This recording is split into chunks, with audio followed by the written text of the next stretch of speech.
Et c'est avec vous, Michael Almidoro. Bonsoir. Bonsoir. On commence avec cette information. Un incendie s'est déclaré ce matin au Perret en Yvelines. C'est l'enseigne de peinture Fluidemaille qui a pris feu. D'après nos confrères de 7-8 Actu, le bâtiment a été complètement détruit. La forêt et les bâtiments aux alentours n'ont pas été touchés. Pour des raisons de sécurité, la sortie D910 en direction du Perret en Yvelines sur la RN10 a dû fermer. Pour le moment, on ne connaît pas l'origine du sinistre. Et il y a 5 ans, jour pour jour, un autre incendie avait été ravageur, celui de la cathédrale de Notre-Dame de Paris. Oui, Gabriel, et parmi les sapeurs-pompiers présents pour stopper le feu ce jour-là, 35 faisaient partie du SDI 78.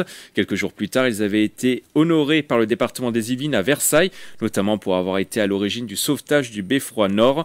Aujourd'hui en reconstruction, la cathédrale devrait rouvrir le 8 décembre selon la ministre de la Culture Rachida Dati. C'était la promesse d'Emmanuel Macron.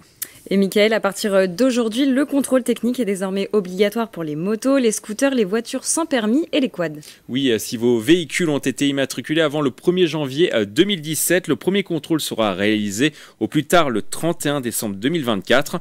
Valable pour 3 ans, il concerne les freins, le guidon, les feux, les fuites ou encore les pneus. Le contrôle du bruit et du bridage ne sera effectif qu'à partir de l'été 2025. Du côté de Versailles, le nouvel office du tourisme vient d'ouvrir ses portes. L'établissement est accessible au public depuis le 9 avril dernier. Situé face à la gare Rive-Gauche, château de Versailles, l'office du tourisme a été imaginé par un célèbre architecte, Philippe Chiambaretta, notamment connu pour être à l'origine du futur plus haut gratte-ciel de France à la Défense The Link. L'établissement sera ouvert du mardi au dimanche de 9h30 à 17h. Et on termine avec cette information. C'est une première en France. La gendarmerie des Yvelines ouvre un institut de beauté un peu différent. Jande L, c'est le nom qui a été donné à l'institut. Il vient de voir le jour au sein de la maison de protection des familles de Bois d'Arcy. Conçu dans le cadre de la lutte contre les violences conjugales, l'établissement a pour objectif d'aider les victimes à se reconstruire.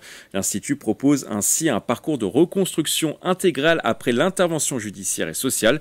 Jande L est ouvert à toutes les victimes, quel que soit le genre. Eh bien, merci Michael pour toutes ces informations.